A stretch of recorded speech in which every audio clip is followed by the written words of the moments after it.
Resulta fácil visualizar la escena. A ver, poned la mente en esto. Es la mañana del 17 de diciembre de 1999. Un día soleado, además. Exacto, un día precioso a las puertas del verano en Valparaíso, en Chile. Un estricto profesor de física llamado Iván Arancibia camina tranquilamente por la calle. Y no va solo. No, lleva de la mano a su hija, a Verónica, una niña de apenas 4 años. Se dirigen hacia el Liceo B29, que es el instituto donde él trabaja. Y bueno, hay que recalcar que no es un día cualquiera en el calendario escolar chileno. Para nada, es un día de suma importancia a nivel nacional. Es la fecha en que cientos de jóvenes rinden la prueba de aptitud académica. Claro, el examen clave para entrar a la universidad. Eso es. Y desde fuera, fíjate que la imagen de este padre con su pequeña paseando bajo el sol, pues parece la postal perfecta de la ternura familiar, ¿verdad? Totalmente. Sin embargo, en cuestión de minutos, esta caminata va a desembocar en una de las tragedias más incomprensibles y escalofriantes de la historia policial chilena. Es una imagen que hiela la sangre, la verdad. Precisamente por ese contraste tan brutal. O sea, lo que parece un acto de amor cotidiano, una simple rutina de viernes, es en realidad el preámbulo de una destrucción fríamente calculada. Así es. Por eso hoy nos sumergimos en las transcripciones del programa documental Enigma. Específicamente el episodio 13 de su segunda temporada, que fue emitido por la cadena TVN Chile. Y a ver, nuestro objetivo en esta inversión profunda no es simplemente relatar un crimen de crónica negra para la audiencia. No, ni mucho menos.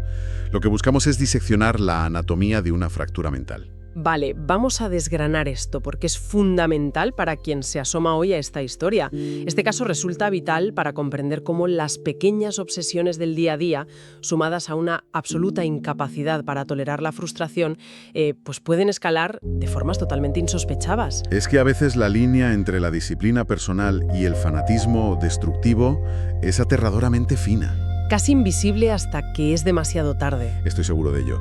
Y bueno, para entender la mente de Iván Arancibia en 1999, creo que es necesario retroceder un poco en el tiempo, ¿no? Sí, observar el contexto histórico y romántico que moldeó su carácter durante su juventud. Nos remontamos al año 1976. Hace ya unos cuantos años. Sí, por aquel entonces Iván era un joven ayudante de física en la universidad. Y según relatan las fuentes del documental, era un hombre de ideología de izquierdas, profundamente incómodo con el gobierno militar que regía a Chile en esa época. Y bueno, por supuesto, al mencionar esto, nos limitamos estrictamente a recoger el contexto que dictan los archivos documentales. Claro, solo para entender su trayectoria vital, sin tomar postura alguna, por supuesto. Exacto. El caso es que su mayor deseo, casi una obsesión, fíjate, era huir del país y radicarse en el extranjero. Con la mirada puesta en Europa, especialmente. Sí, pero había un obstáculo monumental para ese plan de fuga. Su novia de entonces, Elena Toro. Elena también estudiaba en la universidad en ese momento. Y se negó rotundamente a irse con él. A ver, ella sentía que no podía abandonar sus estudios a la mitad y sobre todo adoraba a su familia, a la que estaba muy unida. Es comprensible. Las fuentes cuentan que ella le dijo a Iván que resultaba egoísta pedirle que renunciara a sus propios sueños y a su arraigo por seguir los de él. Así que Iván, demostrando ya una personalidad bastante tajante, pues tomó una decisión drástica. ¿Qué hizo exactamente? Se fue primero a Ecuador con la intención de ahorrar dinero y finalmente logró su meta de llegar a Suecia. Vaya cambio. Ya te digo. Pero lo curioso es que no emprendió este viaje solo. Se casó con otra mujer, Gloria. Una conocida de su infancia, si no recuerdo mal. Eso es. Una conocida que quedó deslumbrada por su repentino e inesperado interés romántico. Y con Gloria pasó nada menos que 12 años en Suecia, construyendo una vida allí y teniendo 2 hijas. Pero ese ansiado sueño europeo, esa vida idealizada que buscaba al escapar de Chile, pues no le trajo el éxito profesional ni la satisfacción que esperaba. Y llegamos a 1989. Justo cuando el país sudamericano estaba a punto de recuperar la democracia. Iván y su familia deciden volver. Pero la relación matrimonial ya estaba completamente rota, ¿verdad? Rota del todo.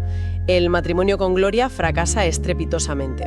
Y las fuentes apuntan a que fue en gran parte por los hábitos obsesivos que Iván había adquirido, o más bien intensificado, durante su estancia en Europa. Se había vuelto una persona extremadamente difícil para la convivencia diaria. Tela. Y es en 1990 cuando se da un giro propio de un guión de cine.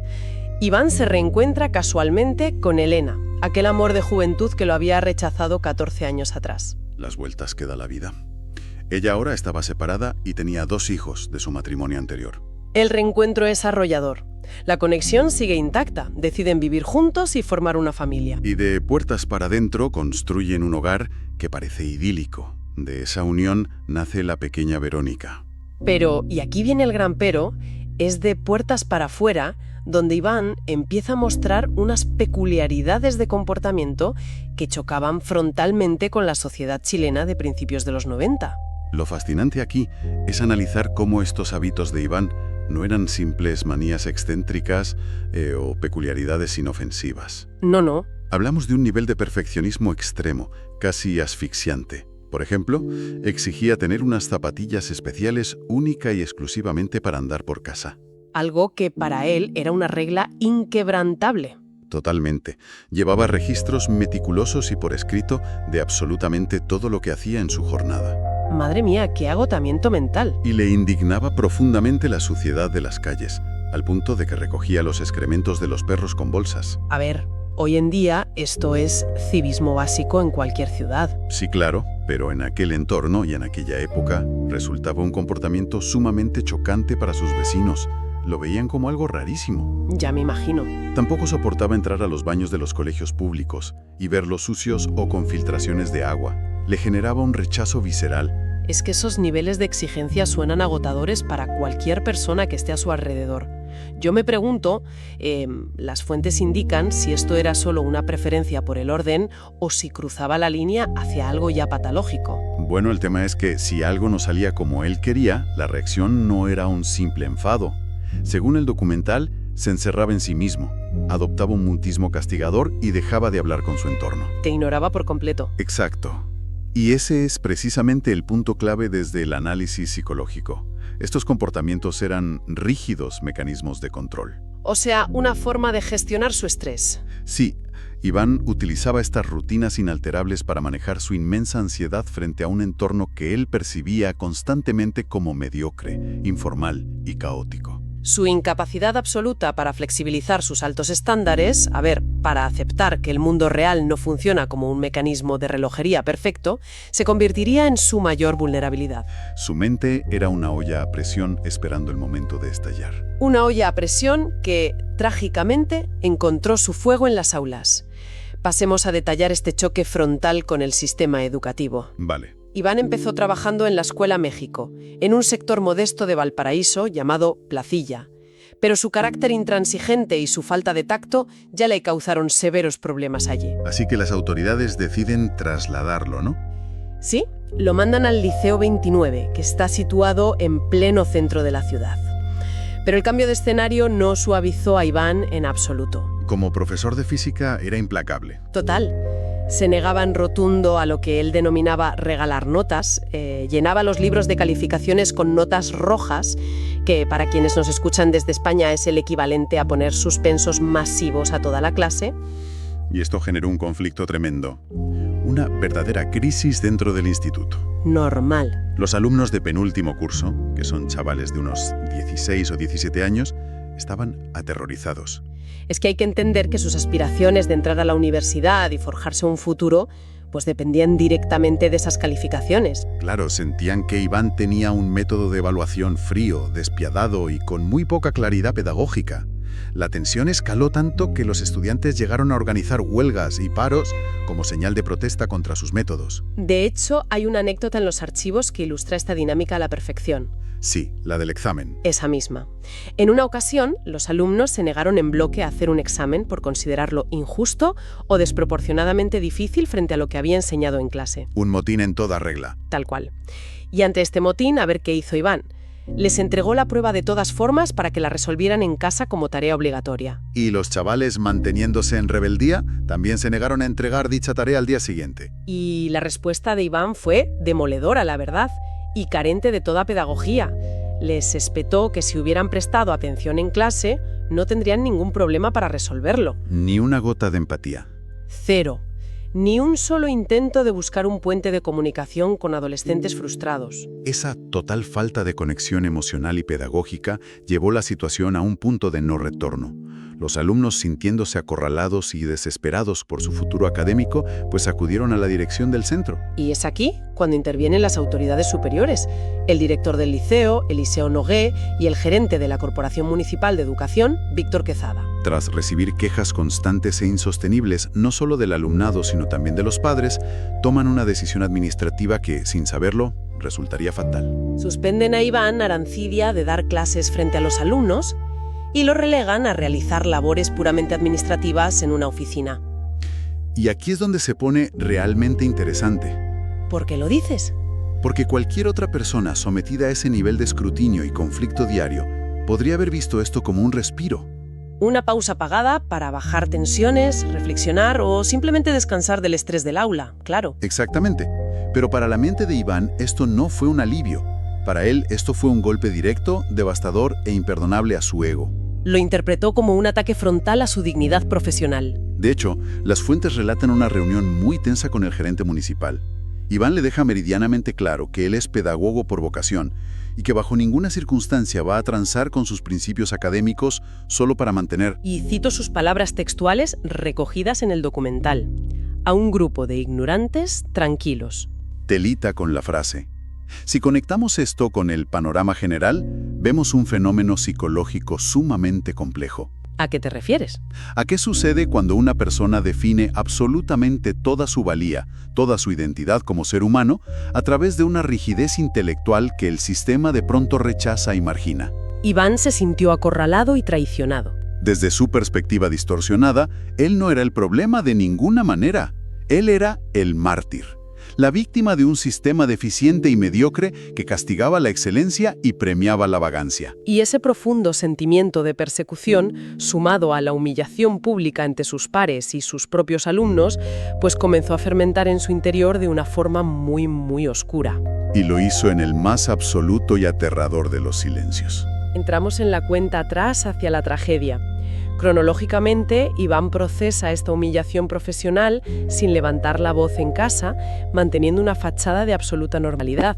El 1 de diciembre de 1999, acude a una armería local y compra una pistola semiautomática. Por los trámites legales de la época, el arma se la entregan el 16 de diciembre. Y durante esos largos 15 días de espera, su familia no nota absolutamente nada extraño en su comportamiento. Nada de nada. Seguía siendo cariñoso, atento, el padre dedicado de siempre que le preparaba el desayuno a su hija. Aunque hubo pequeñas señales que, analizadas a posteriori, resultan verdaderamente escalofriantes. Como la cena. Exacto.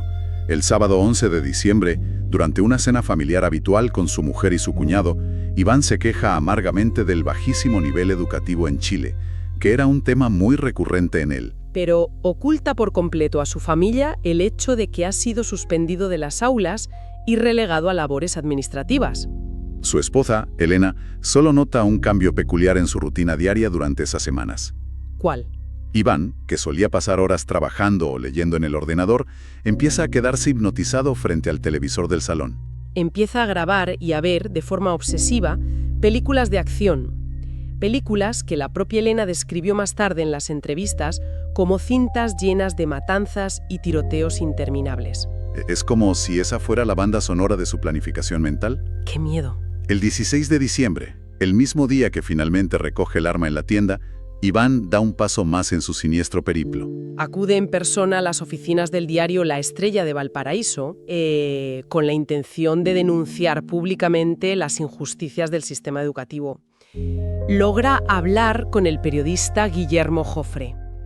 En esa conversación se muestra profundamente resentido, amargado, pero curiosamente se niega en rotundo a dar los nombres de los responsables de su supuesta persecución. Y justo al despedirse deja caer una advertencia velada que horas más tarde cobraría un sentido macabro en todos los noticieros nacionales. Le miró y le dijo al periodista: «Mañana sabrán sobre mí». Madre mía. Y vaya si la ciudad y el país entero lo supieron. Llegamos a la fatídica mañana del viernes 17 de diciembre. Los hechos que ocurren durante estas horas reflejan a un hombre que ya no operaba desde la rabia descontrolada o el arrebato pasional, sino desde una frialdad puramente autómata. Como comentábamos al principio de este análisis, sale de casa caminando tranquilamente de la mano de la pequeña Verónica. Era viernes, el día que solían ir juntos a jugar a la plaza o a pasear por la playa. Pero esta vez desvía el rumbo y la lleva directamente al Liceo B29. Entra al recinto escolar, que ese día estaba lleno de estudiantes nerviosos rindiendo la prueba estatal de acceso a la universidad. Iván pide hablar a solas con el director, Eliseo Nogué. Ambos entran al despacho de dirección y cierran la puerta. Y allí, a sangre fría y sin mediar discusión previa que alertara a los pasillos, saca la pistola y lo asesina. Pero lo verdaderamente incomprensible, el detalle que rompió los esquemas morales de toda una sociedad, es lo que hizo en los segundos posteriores. Giró el arma y disparó también a su propia hija de 4 años. A la niña que adoraba, dejándola sentada sin vida en una silla del despacho. Ese instante representa la ruptura total de su cordura. Tras cometer este doble homicidio, el nivel de disociación psicológica de Iván es absoluto. Sale del instituto, caminando a paso normal, sin correr, fundiéndose con la normalidad de la calle. Recorre 8 manzanas a pie por el concurrido centro de Valparaíso a plena luz del día. Y lleva el arma asesina oculta en el interior de una inofensiva bolsa de papel de regado. Llega a la sede de la corporación municipal, cruza frente a funcionarios que realizaban sus labores cotidianas ajenos al horror y entra con paso decidido en la oficina de su siguiente objetivo marcado. El director del área de educación municipal, Luis Inocencio Alvear. Al tenerlo enfrente, lo acribilla con 4 tiros a quemarropa. Inmediatamente después, Iván se introduce el cañón del arma en la boca y aprieta el gatillo para poner fin a su propio plan. Pero, en un giro médico insólito, no muere. A pesar de la gravedad extrema del disparo, sobrevive. Yo me pregunto, ¿cómo es posible que alguien sobreviva a algo así, considerando el daño estructural en el cráneo? Las fuentes médicas del documental son muy precisas sobre este milagro clínico. Es un caso de estudio clínico impresionante. Cuéntame. Basándonos en las detalladas explicaciones que brinda el neurocirujano Antonio Orellana en el programa, la clave estuvo en la trayectoria exacta del proyectil. Entiendo. La bala entró por la cavidad bucal y tuvo una trayectoria frontal y ascendente. Salió por la zona frontal del cráneo, destruyendo a su paso una gran cantidad de masa encefálica y haciéndole perder el ojo derecho por completo. Buf, qué barbaridad. Pero, y este es el detalle anatómico crucial que le salvó la vida, el ángulo del disparo esquivó milimétricamente el tronco cerebral. Que es la estructura encargada de controlar las funciones vitales básicas, como la respiración o el latido cardíaco. Exacto. Es decir, físicamente sobrevivió, pero a un coste que alteró por completo su esencia humana. El daño cerebral se concentró en las áreas de asociación frontal. Prácticamente arrasó con la parte de su cerebro encargada de procesar la empatía, las emociones complejas y el juicio moral. Sobrevivió, pero sus emociones quedaron, a todos los efectos, sepultadas bajo el trauma físico. Tal cual. Se convirtió en un individuo orgánicamente incapaz de sentir culpa o remordimiento. Y esto hace que el drama posterior para su familia sea aún más desgarrador de asimilar. Mientras a Iván lo sometían a cirugías de urgencia para salvarle la vida, su mujer Elena estaba dando clases en un colegio de la vecina ciudad de Viña del Mar. Completamente ajena al abismo que se había abierto en su vida en esas horas. El momento en que ella se entera es de una dureza indescriptible. Sus colegas de trabajo la interrumpen, le dicen vagamente que ha habido un accidente grave y la trasladan de urgencia al hospital Carlos Van Buren. Elena llega sedada por el equipo médico del trayecto, profundamente confundida, notando las miradas extrañas y esquivas del personal del hospital. Finalmente, es su propio hermano Jorge quien tiene que asumir la dificilísima tarea de darle la noticia. Le explica, intentando encontrar las palabras, que Iván sufrió un colapso mental, que mató a 2 colegas de profesión y, la parte más difícil, que su pequeña hija, Verónica, también está muerta a manos de su propio padre. El nivel de shock que atraviesa una mente al escuchar eso es sencillamente inimaginable. Hablamos de un hombre que hasta ese día sentía verdadera adoración por su hija, que le preparaba el desayuno cada mañana con mimo y le elegía la ropa. Y de pronto, ese mismo hombre decide de forma deliberada acabar con su vida. Sin embargo, a pesar de este horror paralizante, de este dolor que destruiría a cualquiera, ocurre algo que impactó profundamente a la opinión pública chilena y a quienes seguían el caso. Elena Toro decide, de manera abierta y pública, perdonar a Iván. Entonces, ¿qué significa todo esto? ¿Cómo se llega a perdonar lo que, a ojos de la sociedad, es inherentemente imperdonable? En una emotiva carta que Elena le envió al hospital durante su recuperación, Ella misma da la clave de esta decisión tan compleja. Le escribe a Iván que, aunque le ha causado el dolor más grande y profundo que un ser humano puede experimentar en la vida, ella necesita imperiosamente darle un sentido a la partida de su niña. Decide perdonarlo no por absolver el crimen, sino porque entiende lúcidamente que si permite que el odio, el rencor y la sed de venganza se instalen en su corazón, ese veneno emocional acabará destruyendo lo que queda de su familia. Y condenará a sus otros 2 hijos a una vida de amargura e infelicidad. Es un acto de pura y descarnada supervivencia emocional. Es un mecanismo de defensa admirable frente a la aniquilación total. Pero mientras Elena realizaba este esfuerzo titánico y doloroso por sanar su espíritu, Iván despertaba en el hospital en una realidad neurológica y psicológica muy distinta. Se había convertido, literalmente, en el autómata frío que demostró ser la mañana de los asesinatos. Desprovisto de empatía, carente de cualquier atisbo de remordimiento, no lograba entender ni dimensionar el gigantesco daño que había causado. De hecho, según los testimonios recopilados, su única declaración medianamente coherente sobre los hechos, que le confió a su cuñado en la habitación del hospital, fue una frase escalofriante por su brevedad. Dijo: «Mi misión está cumplida». Y luego está ese otro detalle surrealista que relatan los familiares. Sí, lo del almuerzo. En una de las visitas posteriores, mientras almorzaba con su familia, su única queja sobre su nueva realidad no fue sobre las vidas que había arrebatado o el futuro que había destruido. Que va, su queja fue un comentario tremendamente mundano sobre lo difícil que le resultaba pinchar una rodaja de tomate con el tenedor en el plato, al faltarle un ojo y haber perdido la percepción de la profundidad y la distancia. Es la desconexión total y absoluta de la gravedad de sus actos. Te hago una pregunta importante, y es el epicentro del intenso debate que se encendió en los tribunales de justicia y en los medios de comunicación de la época.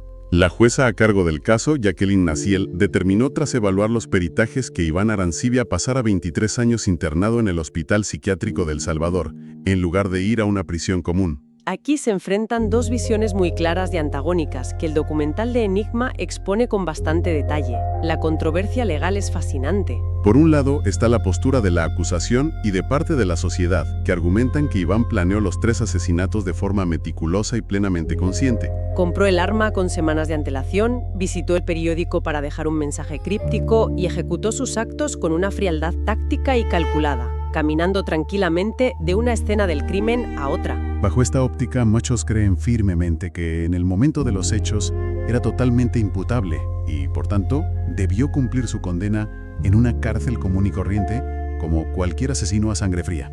Pero, por otro lado, la postura clínica y la resolución judicial final argumentan que su estado orgánico posterior al disparo fallido no permite un encierro tradicional con fines de reinserción o castigo penitenciario. Quienes lo visitan y lo evalúan lo describen casi como un despojo humano, una cáscara vacía, un zombi que deambula por los pasillos del psiquiátrico sin ninguna vida interior ni capacidad de reflexión.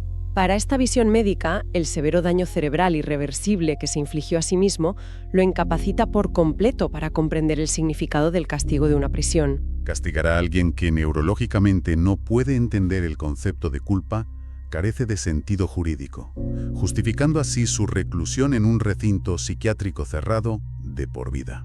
Es de esos casos que dejan a cualquiera sin palabras por la magnitud de las ramificaciones. Desde luego. Si tuviéramos que sintetizar lo que hemos repasado hoy al adentrarnos en los archivos de Enigma, el caso del profesor Iván Arancibia se erige como el retrato trágico y extremo de una mente que exigía a su entorno una perfección inalcanzable. Al verse incapaz de moldear el mundo, a sus jóvenes alumnos y a sus colegas para que encajaran en su rígido ideal de exigencia, y al sentirse públicamente humillado y marginado por ello, pues tomó la decisión de destruir ese mundo. Y acto seguido, destruirse a sí mismo. Y en ese colapso devastador se llevó por delante vidas inocentes. Incluida la de su propia hija, tal vez operando bajo la lógica torcida de su delirio, pensando que la estaba salvando de tener que crecer en ese mundo mediocre que él tanto repudiaba. Es, desde luego, una reflexión desoladora sobre los peligrosos límites de la psique humana. Nos muestra empíricamente que la intolerancia absoluta a la frustración, cuando se mezcla con un aislamiento emocional crónico y una percepción de la realidad profundamente distorsionada por la rigidez intelectual, puede convertirse en un arma letal tanto en sentido figurado como literal. Y esto nos deja con una idea profunda para quienes acompañan esta inmersión hoy. Más allá de los espeluznantes detalles del caso, esta historia nos empuja a cuestionar la naturaleza del propio sistema educativo que rodeaba la tragedia. Es decir, un sistema estructurado en torno a pruebas estandarizadas de alta presión, como la prueba de aptitud académica, donde el futuro entero de un joven se reduce a una nota y la valía de un profesor se mide por su rigor implacable. ¿Acaso no crean estas estructuras unas gigantescas ollas a presión institucionales? Cabe preguntarse si nuestras métricas modernas de éxito y disciplina académica no terminan empujando a las mentes más frágiles y rígidas, tanto de alumnos como de educadores, hacia puntos de quiebre psicológico irreparables. Es una pregunta vital que trasciende las aulas, interrogándonos sobre cómo medimos el valor humano en un mundo cada vez más obsesionado con el rendimiento y paradójicamente más desconectado de la salud mental básica. Un terreno abonado para la reflexión, sin duda. Nos despedimos por hoy manteniendo esa interrogante abierta sobre las oscuras profundidades del comportamiento humano y las estructuras que lo sostienen. Continuaremos desgranando los misterios de la mente y las historias que nos definen en futuros análisis. Hasta la próxima inmersión.